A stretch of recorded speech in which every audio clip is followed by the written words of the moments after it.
কি গো, সল্ডার আজকে দেখতে আসার কথা ছিল, এখনো তো আসলো না। হ তাই তো, দাঁড়াও একটা ফোন করে নি। मेरे को जाना पड़ेगा। হ্যালো, কই আছেন আপনি? আচ্ছা, বের হয়ে গেছেন? হ্যাঁ ছেলে বাড়ি আছে, আসেন আপনি আসেন। আসতিছে।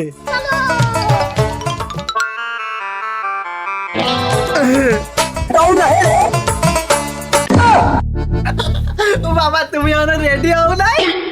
আলো তুই আমার কথা ছাড়, তোর এই বেশভূষণ কিসির জন্য? কে তুমি আর মাইতে করছিলে আমারে নাকি দেখতে আসছে? ও হো হো হো, এইবার বুঝতে পারলাম, তোর এই রোগের জন্যই ডাক্তার তোরে দেখতে আসতিছে। যাই হোক, ওটা খুলিস নে, ডাক্তার তালি দেখে বুঝবি না তুই কতখানি বিয়ে পাগলা। बेकार है भैया, मैं तो टूट गया, खत्म हो गया भैया मैटर। Run.